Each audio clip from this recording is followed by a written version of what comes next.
Active learning environments. Interesting topic. Maybe. There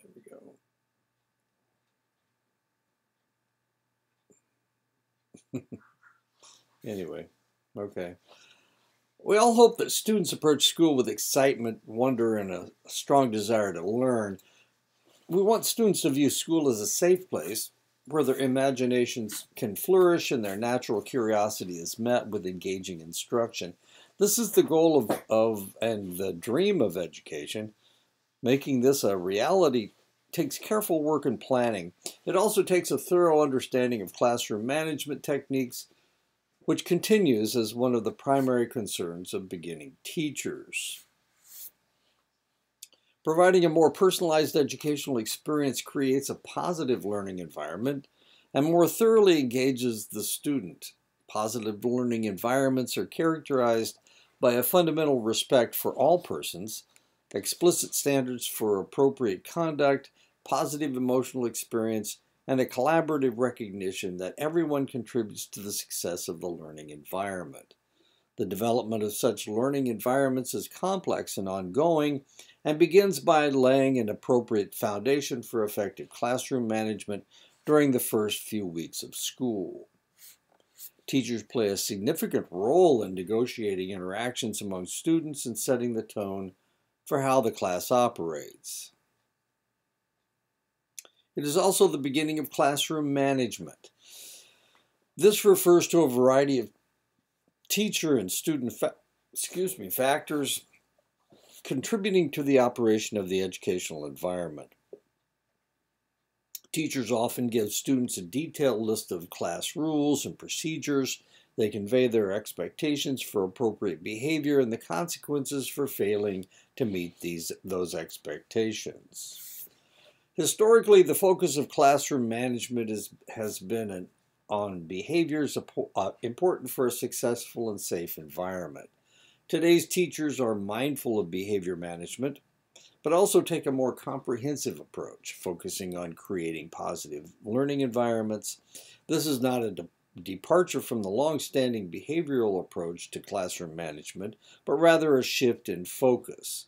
Additionally, there is now a strong focus on managing active learning.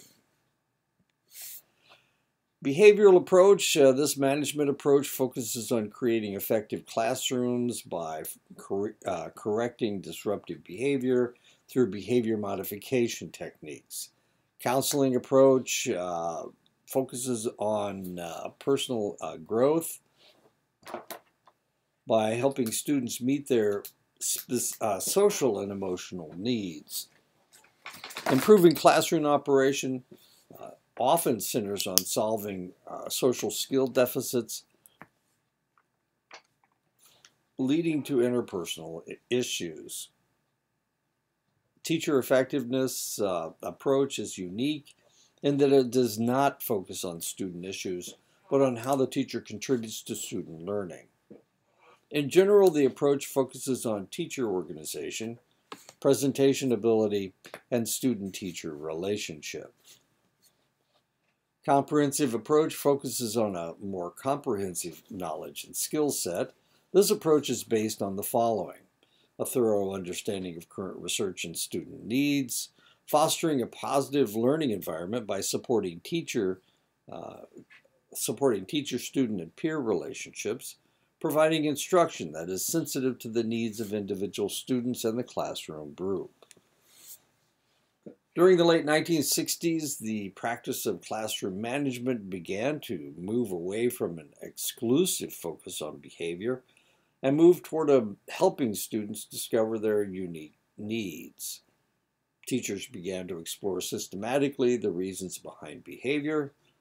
This counseling approach to classroom management centers on management of the classroom environment by helping students develop personally.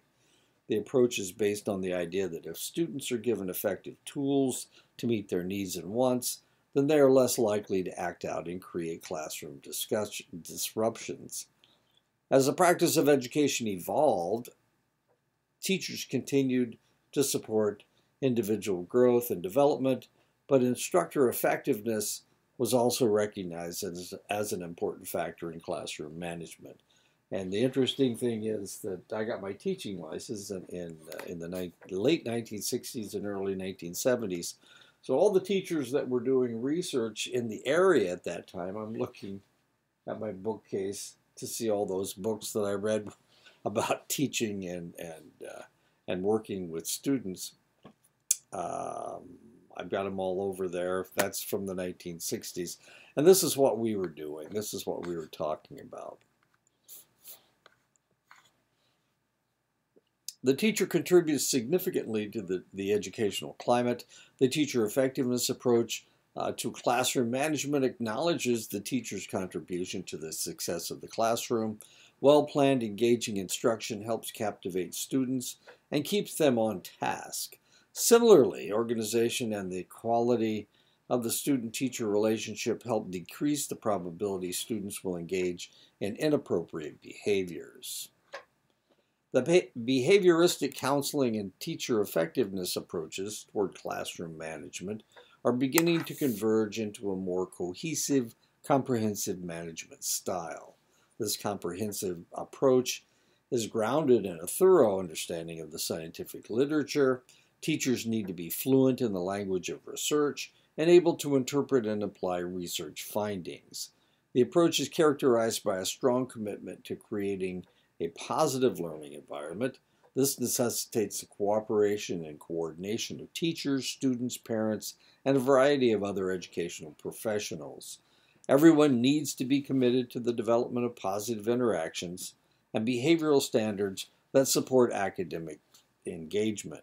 Finally, the approach is student-centered, focusing on the individual learning needs of each student.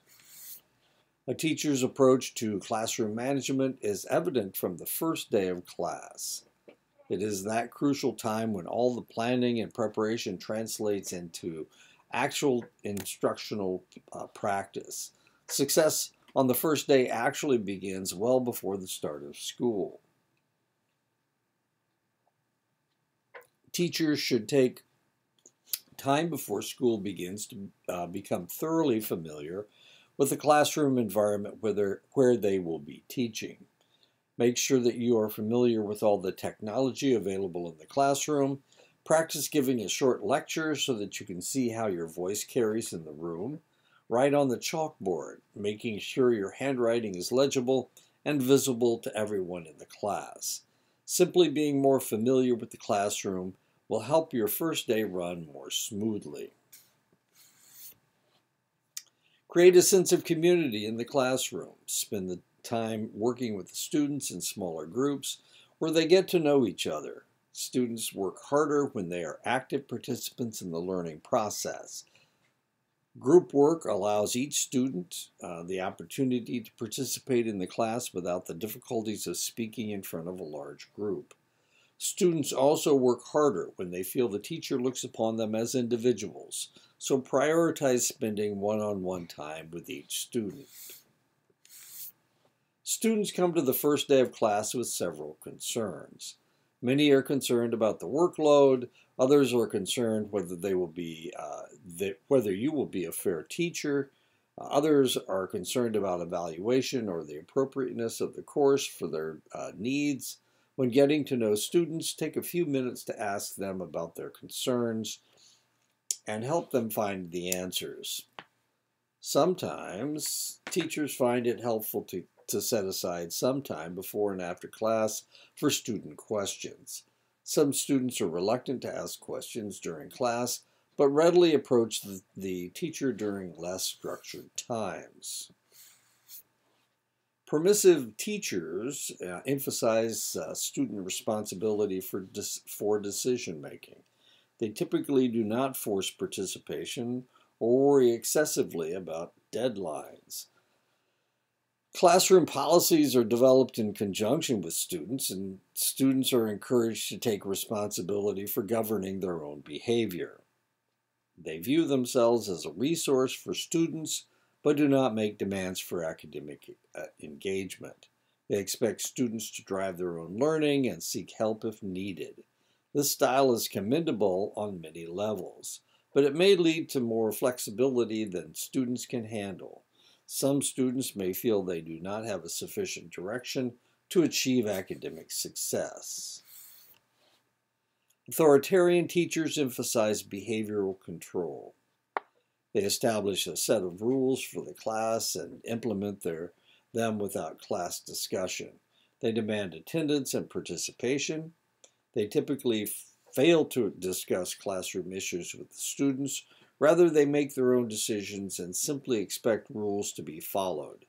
Deadlines for assignments are viewed as absolutes. This style may produce greater student compliance in rules and deadlines, but it fails to explain why students are working.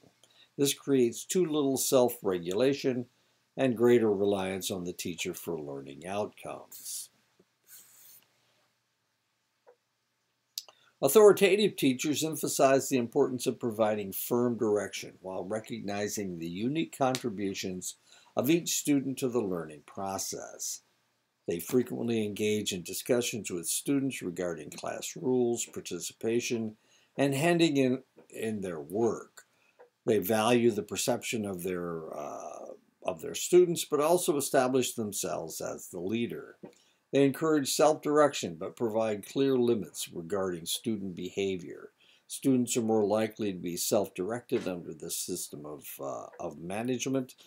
They value their participation in the process of classroom management while benefiting from the direction and support provided by the teacher. The amount of time students spend in school varies by state, but what may prove more important is what students do during the day. Researchers have identified 3 different ways students spend their educational time: allocated time, engaged time, and academic learning time. Allocated time is the amount of time students and teachers spend at school. It does not reflect what is done during that time, just the total number of hours.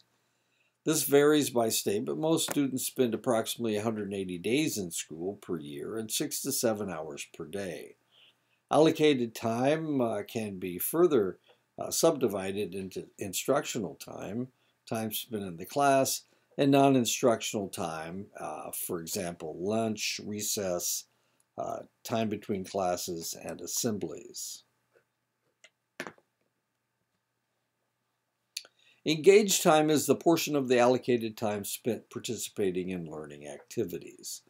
A student may physically be present in class but not actually engaged in any meaningful learning task. Almost every period of the day is spent settling into seats, taking roll, listening to announcements, etc. This takes up some allocated time and is distinguished from the time spent in the learning task. Participation in a learning task is still not enough to maximize learning. Academic learning time is the portion of the engaged time where students are actually learning. This is the time where students are both participating in a lesson and actively engaging in learning the material. This is the part of the school day where learning truly occurs. Academic learning time is a limited portion of the school day. On average, students spend 5 hours in school a day, 300 minutes. Included in this day are lunch periods, transitions, finding seats in the classroom, announcements, etc. Factoring out these activities, students are left with 165 minutes of active instruction during the school day. On average, the actual amount of academic learning time is less than 1 hour per school day. School attendance is mandatory, but attendance does not equal academic engagement. Some students view school as boring and irrelevant. Students may see school as a grade game, where students attempt to achieve the highest grade with the least amount of work.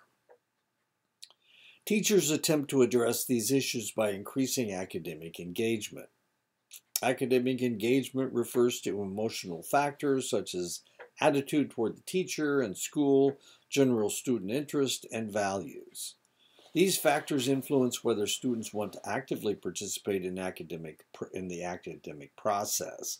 Engagement is realistically viewed as a higher order construct or idea made up of many behavioral, emotional, and cognitive factors. Student ratings of behavioral engagement made by their teacher positively correlated to higher test scores in classroom grades. These ratings were negatively related to high school dropout rates. Lower scores on behavioral engagement and earlier grades were associated with an increase in high school dropout rates. There is a positive relation between student thinking about engagement and achievement. When students are given choices and are actively engaged through appropriate questioning, achievement improves. How teachers ask questions can determine the nature of student engagement and target the enhancement of specific aspects of engagement. A teacher-centered approach that emphasizes the creation of a positive learning environment is positive behavioral supports, or PBS. PBS is an approach to helping students develop appropriate and adaptive behaviors and to overcome existing behavioral challenges. Educational professionals need to keep in mind that PBS not only identifies and addresses problematic behaviors. The idea behind PBS is that by making appropriate changes to the student's educational environment, teachers render problematic behaviors ineffective, encouraging the student to rely on pro-social behaviors. Determining what alterations to the classroom environment are likely to make problematic behaviors ineffective and inefficient for a student is difficult. Functional assessments are a comprehensive set of assessment procedures used to determine the function problematic behaviors serve in the life of the student. Functional assessments are also used to determine how to replace ineffective behaviors with behaviors serving a positive and pro-social function in the student's life. A significant factor in the positive behavioral support system is that of prevention. Students are provided with specific interventions designed to help the student engage in positive behaviors and thereby prevent future problems. Interventions are enhanced to the extent that they maintain consistency, stability, and predictability over time. Specific outcomes are the product of the student's interaction with their teacher, parent, and peers. Students respond favorably to environments that are stable, consistent, and predictable.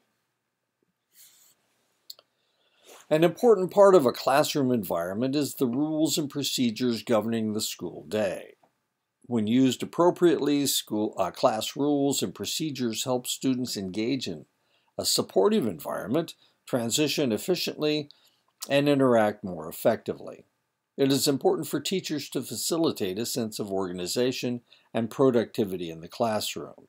Developing such an environment necessitates that teachers work collaboratively with students to negotiate and embrace a set of standards for behavior and a core set of principles to guide activity. Working together, students and teachers can develop as an environment where students successfully meet their personal and academic needs. Rules refer to a set of behavioral standards. It has been suggested that teachers focus on establishing a set of standards for student behavior rather than a set of behavioral prohibitions. This frames behavior management in a positive way, emphasizing behaviors that help students achieve. Having a set of rules or behavioral standards is important for classroom management, but developing those rules is often difficult. Many teachers start off the school year with a predetermined set of rules or expectations for behavior. The students are not involved in rule development and are simply expected to follow the rules. Students follow rules better and with greater engagement when they take part in the rule development and understand the reason for the rule.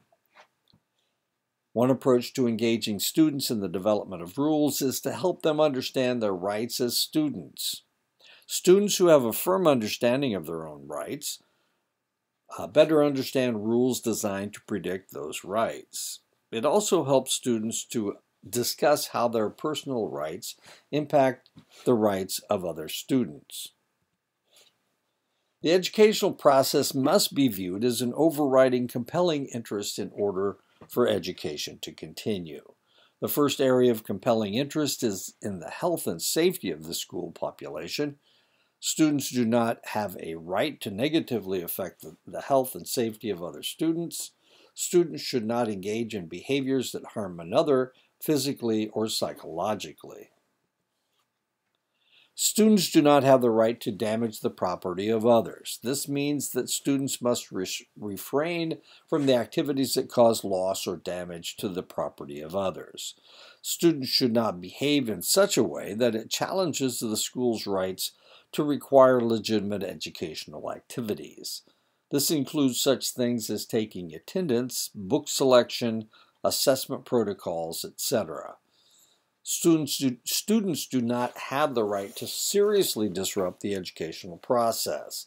This means that students must balance their own rights to express themselves or disagree with instructional objectives with the right of teachers and schools to educate the students. Just as important as the process of adopting a set of rules is the process of getting students to commit to the observation of rules. Many students have difficulty following rules, but teachers can help students embrace a particular standard of behavior. If a student feels that they cannot meet a given rule, be sure to first clarify the reason for the rule, making sure the student fully understands the need for the rule. Assure the student that their expectation is not that the student will never break a rule, but that they work hard to improve their behavior. This helps the student reduce their focus on what behaviors to avoid and gives them the freedom to focus on what they are supposed to do. A good way to begin a discussion is regarding misbehavior and consequences is to check for understanding. This step helps students appreciate what they did and how their behavior violates the behavioral norms of the class. Without an understanding of how their behavior did not meet with expectations, they cannot actively participate in deciding how to improve their behavior. This also encourages the student to acknowledge their actions and to take responsibility for providing solutions. Once the student understands the situation, the next step is to determine appropriate consequences. A guided choice refers to a process where the teacher provides a student with choices regarding a consequence of their actions. Classroom procedures are different from rules. Procedures are guidelines for classroom activities. They give the student information regarding how to appropriately participate in various classroom activities. Teachers typically use three broad classes of procedures: academic, routine, and special. Academic procedures are those related to the academic tasks, such as the assessment process and group participation. Teachers need to develop procedures for implementation and assessment of lessons.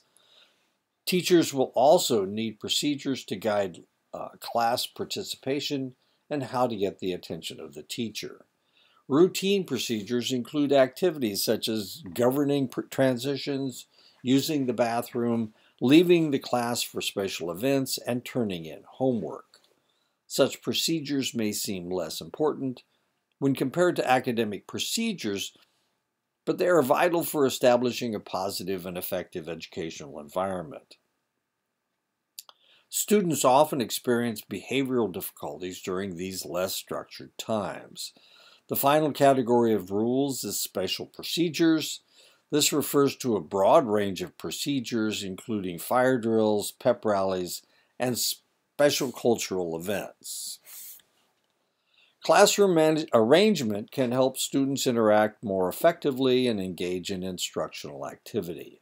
Teachers at any stage of their career need to think carefully about what they want to accomplish and what seating arrangement will best meet that objective. Be certain to keep high traffic areas free of congestion. These areas typically include the bookshelves where classroom materials are kept, the water fountain, the pencil sharpener, the computer, and the teacher's desk. Their frequent use may lead to increases in disruptions if students have difficulty accessing the space. Make sure that the teacher can easily monitor each student. Successful classrooms are characterized by frequent monitoring by the teacher. Walk around the room and make sure that you can see each desk. Remember that students may not always be in their desks. Be careful of arranging bookcases and shelves that may conceal special learning areas in your classroom. Keep frequently used materials within easy reach. Students are more likely to misbehave while you are distracted looking for teaching materials. It will also make it difficult for students to stay focused if there are frequent breaks in the lesson. Make sure each student can easily see the teacher and presentation materials. Often it is difficult to determine if each student has an unobstructed view of the teacher. You can sit at the students' desks to get an idea, but ultimately you will need to check with the students once they are in their seats. You will also need to make similar checks for activities that require students to be out of their seat. Following these basic rules will help you avoid some of the common problems teachers very frequently will encounter. Teachers need to decide whether the focus is going to be on the teacher, the student, or a balance of both. The auditorium style and the seminar style place the teacher at the center of the instructional space. This is useful for lectures and discussion that are more teacher-centered. The face-to-face offset and cluster style are more student-centered. The students are oriented toward each other, allowing for richer interactions among students. Teachers using these settings typically find themselves circulating around the room, acting more as a group facilitator. An additional factor to consider is how your classroom is used during the day. Many teachers share classrooms or rotate through several different classrooms. This will necessitate that the teachers develop a close working relationship with their fellow teachers. Teachers may need different classroom arrangements for a given period of time, or they may need to make adjustments for specific class periods. Teachers sharing a classroom should meet well before the school year to negotiate a classroom arrangement that is flexible and accommodating. Each teacher may need to adjust their expectations in favor of arrangements that can be made quickly so that they do not lose valuable instructional time. They also need to be considerate of their fellow teachers and to return desks or other classroom items to an agreed-upon standard format. The integration of computers and digital technologies in educational settings has evolved significantly over the years, offering new avenues for both teaching and learning. Computers have become indispensable for administrative tasks in educational settings. Teachers use specialized software for grading, attendance tracking, and even for behavioral assessments. Cloud-based systems have further simplified these tasks by allowing real-time updates and easy access to records from multiple devices. This has not only made administrative works more efficient, but has also facilitated better communication between teachers, students, and parents. The traditional lecture combined with a chalkboard method of teaching is increasingly being supplemented or replaced by computer-aided instruction. This multimedia approach caters to different learning styles, making the educational process more exclusive and effective. Virtual learning environments have gained, and of course at Dene College we call them uh, learning management systems, LMSs, have gained prominent, and that's what Canvas is. Canvas is an LMS. Blackboard was an LMS. It's also a virtual learning environment. So, two different acronyms for the same thing. Virtual learning environments have gained prominence in the wake of remote learning during the COVID pandemic. These platforms offer structured interface for course materials, assignments, and assessments, allowing for a seamless transition between in-person and online instruction. VLEs enable real-time interaction between teachers and students, fostering a sense of community and engagement. Practical learning is not only possible, but also highly engaging in VLEs. Activities that were traditionally confined to physical settings such as laboratories or workshops can now be simulated or adapted for online delivery. While VLEs offers numerous advantages, their effective implementation requires careful planning and resource allocation. The need for adept instructional and technological support is heightened, especially when dealing with complex simulations or practical exercises.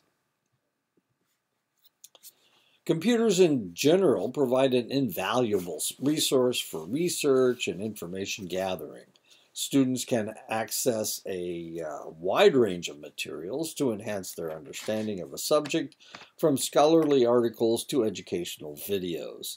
Teachers can also use the internet to supplement their teaching materials, staying up to date with the latest information and research in their field. Specialized computer software allows for targeted skill development and assessment. Computer-based programs offer personalized exercises to meet individual learning needs. These programs often come with built-in analytics to track progress and identify areas for improvement. Computers facilitate collaborative learning by enabling students to work together in projects in real time, irrespective of their geographical location. Tools like shared documents, video conferencing, and online discussion forums create a collaborative environment that enhances learning outcomes and develops essential skills like teamwork and problem solving.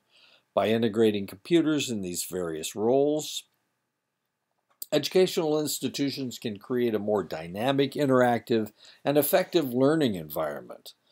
These new spaces offer a range of benefits such as enhanced student engagement, enriched collaboration, and amplified creativity. They also introduce complexities, including the potential for reduced face-to-face interactions and the need for specialized instructional and technological support. Computer use is not without challenges. Budget constraints often limit the number of available computers and advanced systems. The focus should be on maximizing the educational impact of available resources rather than merely increasing the number of devices. As technology continues to evolve, so will its role in education. The integration of artificial intelligence and advanced analytics could further learning experiences and enhance educational outcomes. With proper planning and resource allocation, computers can significantly enhance the educational experience, making learning more interactive, engaging, and effective. It was really kind of interesting because, as I have told you before, computers did exist when I was in college, but they were the size of tables. In time, of course, we've reduced the sizes of computers, and now they're very necessary, and we're using them constantly. You've got a computer on your phone. So potentially one of the things that you can do is access the internet on a continual basis. And of course, when I wrote my first master's thesis, I didn't have a computer, so I had to do it all by hand and type it out. And my second master's thesis, the same thing. I had to type it out. My dissertation, luckily, of course, by 2012, when I finished my dissertation, computers were being used, but you weren't always able to find databases, so you would have to go to the library at that point. And I downloaded a whole cabinet full of articles for my dissertation. Teachers should use clear communication. Clearly communicating your expectations is the hallmark of effective instruction. Teachers need to communicate in such a way that helps students feel that they are accepted and valued. Their communication style should encourage ongoing dialogue because it conveys understanding and support. Messages should address specific actions. A teacher should address specific behaviors rather than a student's character. Through their tone and sincerity, teachers can communicate regarding behavioral issues while maintaining a dignity and a desire to improve. Teachers should show acceptance and acknowledgement. Messages perceived as uncritical encourage the student to cooperate. Messages perceived as critical create resistance, making problem solving difficult. Teachers should use I messages instead of you messages. Teachers who routinely use you messages are perceived as being critical of individual character. I messages communicate how the teacher is responding to the student behavior without being critical of personality traits. Teachers should use appreciative praise and avoid evaluative praise.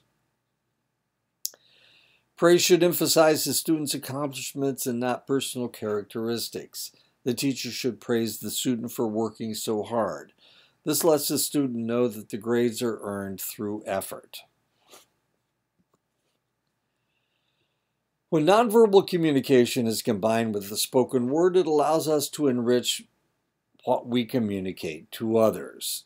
Researchers have noted that spoken words have limitations which we enhance by using a wide variety of nonverbal cues. This may express our feelings more effectively and give us a way of expressing complex messages. Early evidence found that approximately 2/3 of our communication is nonverbal. Later reports put the percentage as high as 93%, with 55% expressed through facial expressions and 38% more vocal intonation. It appears that a significant amount of our communication occurs through nonverbal means. To be an effective communicator, teachers need to be mindful of what they are communicating nonverbally. Moving around the classroom as you teach, this increases your visibility and the ability of the students to benefit from your nonverbal cues. Strive to use your nonverbal language to prevent classroom disruptions. Be aware of times when misbehavior is likely and prepare accordingly by giving students strong cues to guide appropriate behavior. In addition to general guidelines that increase the effectiveness of nonverbal cues, teachers should consider specific nonverbal actions. Eye contact is one of the most meaningful tools we have for nonverbal communication. Frequent eye contact communicates that one is listening. It also signifies interest in what the student is saying. It helps the teacher notice subtle signs that a student is nervous, relaxed, attentive, or worried.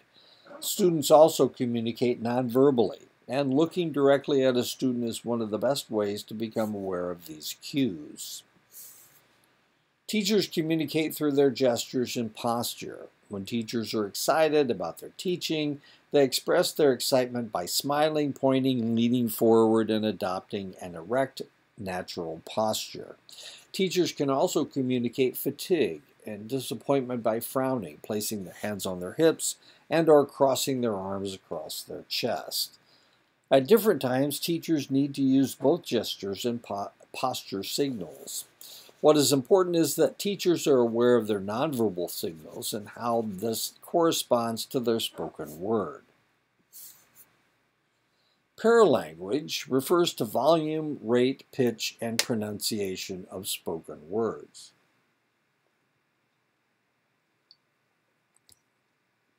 Like other aspects of nonverbal communication, the way we speak conveys information. We have all had the experience of enjoying a teacher because of their strong, clear, steady speaking voice, and that reminds me of The Voice. The Voice is Dr. Barber. He sounds like a radio announcer. So I call him The Voice. I think he doesn't mind being called The Voice. Or maybe he does. These qualities convey confidence and give support to the spoken message. Teachers should try to avoid mumbling or slurring their words. Makes you sound drunk. They should also avoid speaking in too soft a voice. These qualities weaken the impact of your message and decrease student engagement. Truly understanding a situation necessitates listening to the student's perspective on the problem. Without a thorough understanding, intervening is less effective. The process of empathic listening approach is to understand. The listener moves beyond sympathy, which strives to console and tries to connect, and genuinely understand the other's perspective. The teacher is present and actively listening. It is important that the listener not judge. This is often problematic for teachers. Teachers may need to set aside 2 sessions to address significant concerns, one meeting that is non-judgmental and involving empathic listening, and a second meeting dealing with the consequences. The student gains an appreciation of the teacher as an ally who works to understand the situation. This lays the groundwork for more productive and less defensive negotiations regarding consequences. Empathic listening is not easy. It is hard for teachers to relinquish control of the conversation and just listen. Social skill development is an important part of student life. Learning how to interact effectively with others is an important mediator of successful work. It is also an important foundation for later personal and social adjustment. Social skills are defined as socially acceptable patterns of behaviors that support positive outcomes and avoid aversive situations. Social success is complex, yet important for the students to master. Well-developed social skills are associated with greater academic success. It is important to recognize that social skills develop because of the guidance provided by the teachers. What teachers expect in terms of social skills is a strong predictor of what social skills develop in the students. It is likely that teachers value skills that allow groups to work effectively with each other, self-control and cooperation, and value less the skills that may be perceived as challenging teachers' authority. While many students learn appropriate social skills effortlessly, some students benefit from direct instruction. Target specific social skills. Break social skills down into small steps. Demonstrate the required skill and have the students model the behavior. Role playing is helpful at this stage of the process. Practice with the skill should be followed by constructive, clear feedback. Work on helping the students generalize their newly learned skills to a variety of academic settings. Provide students with cues whenever there is an opportunity. With appropriate instruction and support, students can learn to effectively use social skills, which helps them participate more effectively in the educational process. The amount of violence in our schools is undergoing ever-increasing scrutiny. Schools have adopted a variety of anti-violence programs to manage increasing hostilities. Conflict negotiation is viewed as a basic life skill by today's teachers. Approaches to instruction vary, but most use conflict resolution skills and peer mediation. Conflict resolution training involves instruction in how to manage interpersonal conflict productively.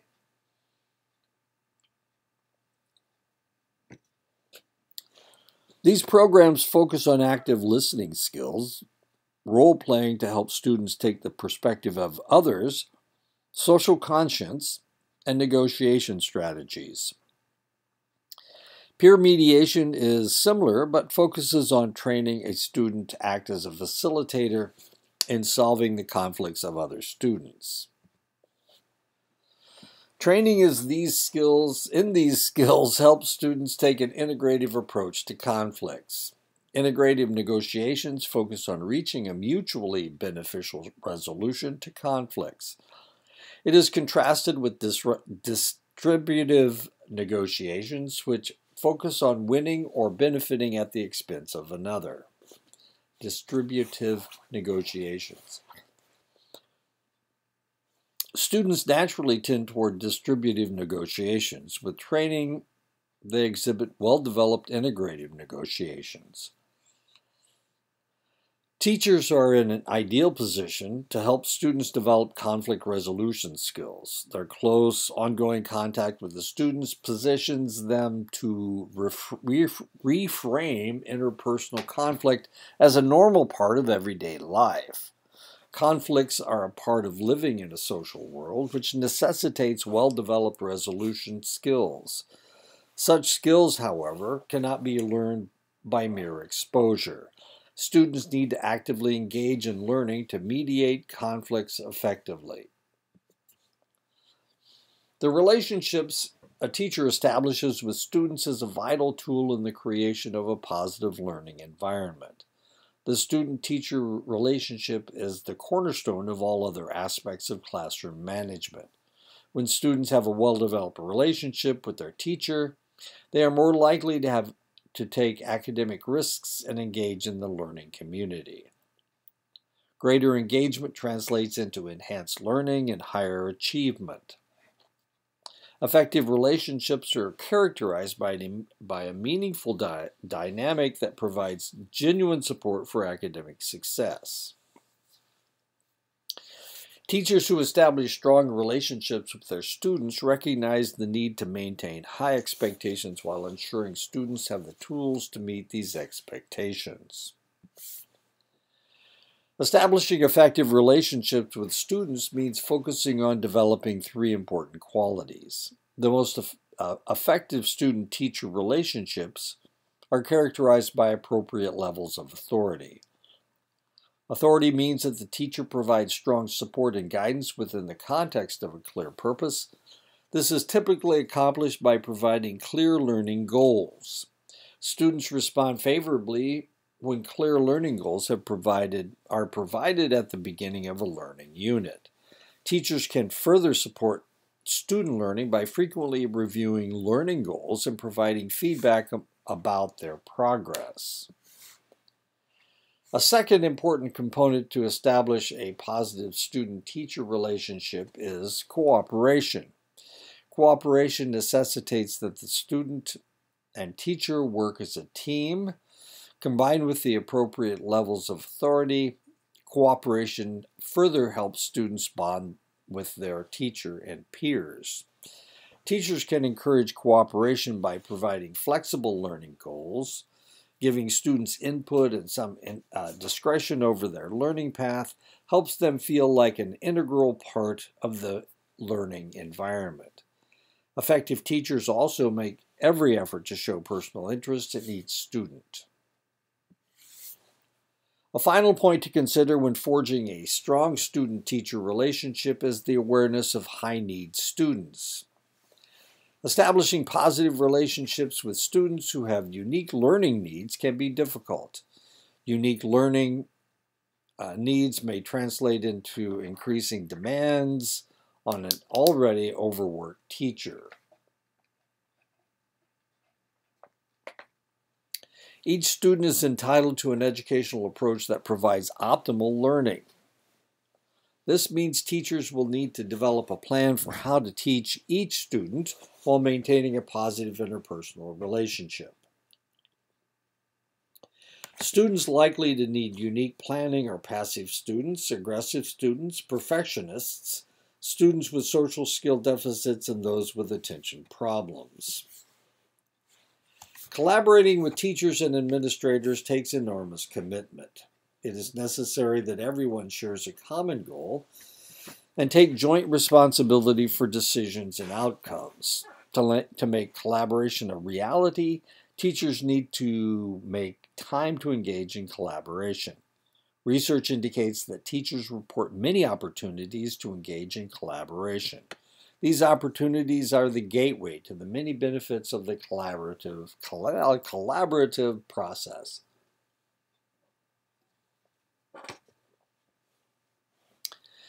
Engaging in meaningful dialogue with other educational professionals fosters a deeper appreciation of the responsibilities of their position. There are many barriers to collaboration. Some teachers find collaboration threatening. Collaboration may create conflict between teachers. Administrators need to take the time to prepare teachers for a collaborative process. They need to provide teachers with the underlying beliefs behind collaboration while supporting respect for professional opinion and practice. Often teachers feel administrators only provide superficial support for collaboration efforts. Teachers may also feel that the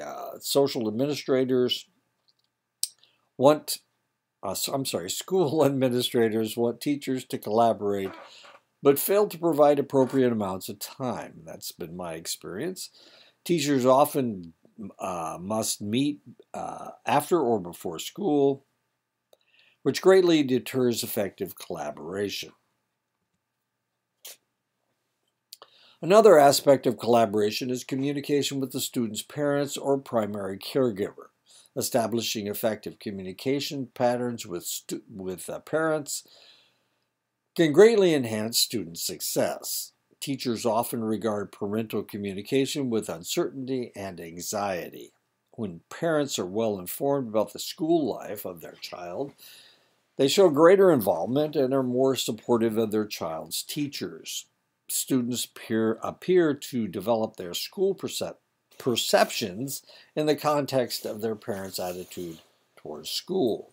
The more positive the parents' attitude, the more positively students will view school. All of this highlights the importance of strong, effective communication between teachers and parents. The teacher should assume that the parents are operating out of goodwill. Teachers should assume parents have the best interest of their child foremost in their minds. Approaching communication from this position of good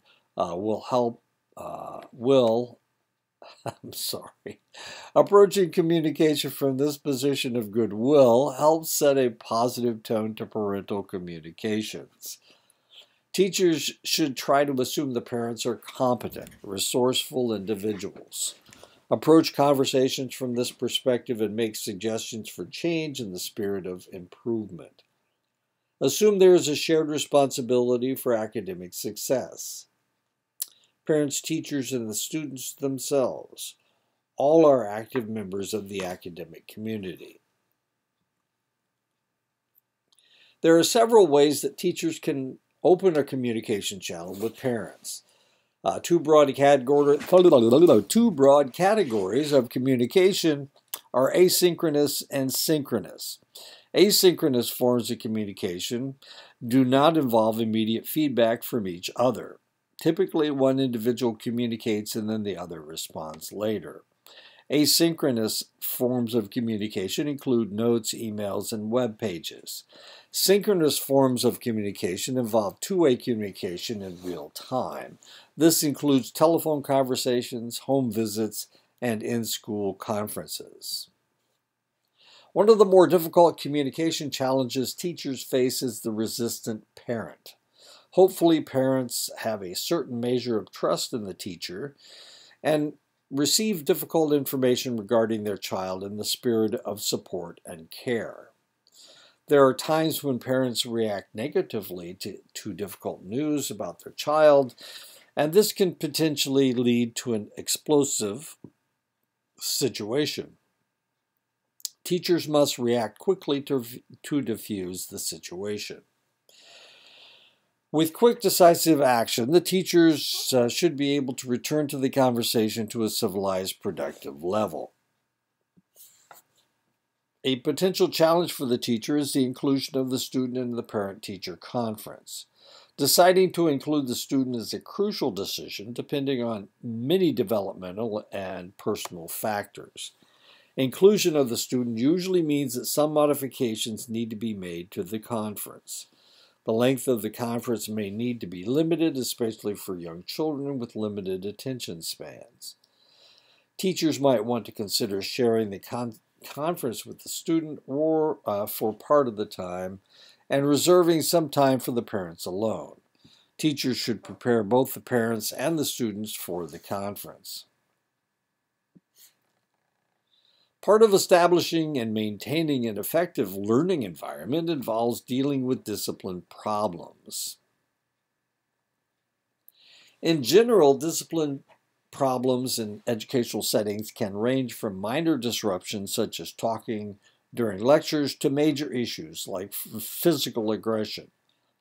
These behaviors not only affect the individual student involved, but also have a broader impact on the classroom environment.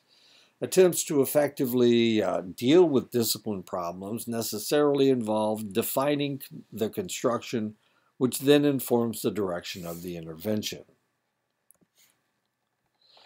Disruptive behavior, one of the most prevalent types of discipline problems, is disruptive behavior. This category includes actions that interrupt the flow of educational activities, such as using electronic devices inappropriately or making distracting noises. Such behaviors divert the teacher's attention away from the teaching of the curriculum. Effective classroom management techniques are essential for mitigating disruptive behaviors and maintaining a focused learning environment.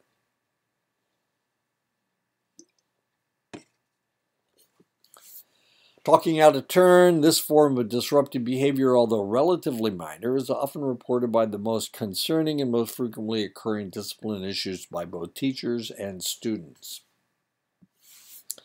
Hindering other children, this disruptive behavior is one of the most frequently cited problematic student behaviors and involves students engaging in distracting behaviors resulting in the disruption of the other student's work.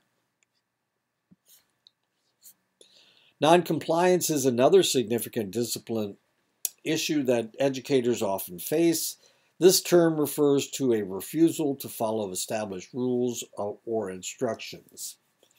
Noncompliance can manifest in various ways, including not completing assignments, refusing to participate in class activities, or openly defying teacher and directives. Addressing noncompliance often requires a multifaceted approach that may include behavioral interventions and parental involvement. Aggressive behavior poses a severe challenge in educational settings. This category includes physical actions like hitting or pushing, as well as verbal aggression such as name-calling, bullying, and cyberbullying. It also includes aggressive pressure or intimidation such as harassment of a sexual nature or based on sexual identity. Additionally, aggression includes acts of verbal abuse of the teacher or other acts of disrespect. Aggressive behavior not only jeopardizes the safety of the students and teachers, but also creates a hostile environment that is not conducive to learning. Schools must have strict policies and procedures in place to address aggressive behavior, including potential legal ramifications. Truancy is the act of deliberately skipping school without a valid reason. This form of discipline problem has long-term consequences, including academic failure and increased dropout rates. Truancy is often a symptom of deeper issues, such as family problems or emotional distress, and may require a comprehensive approach including educators, parents, and possibly mental health professionals. Discipline problems can significantly disrupt the learning process. A single disrupted student can divert the teacher's attention, leading to an ineffective educational experience for the entire class. Additionally, students who consistently engage in disruptive behavior are more likely to face academic challenges and may eventually disengage from the educational system altogether. Discipline is not just about maintaining order, it is also crucial for social and emotional learning and development.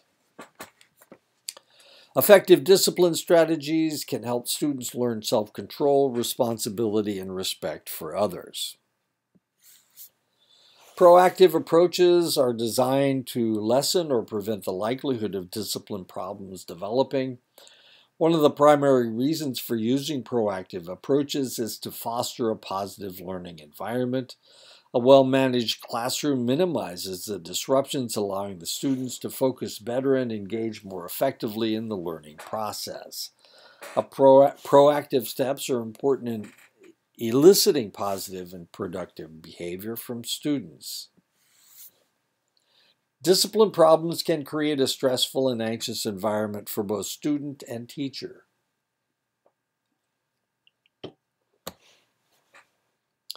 Proactive approaches can alleviate this stress by reducing the frequency and severity of discipline issues. Proactive approaches are also more likely to result in long-term behavioral changes.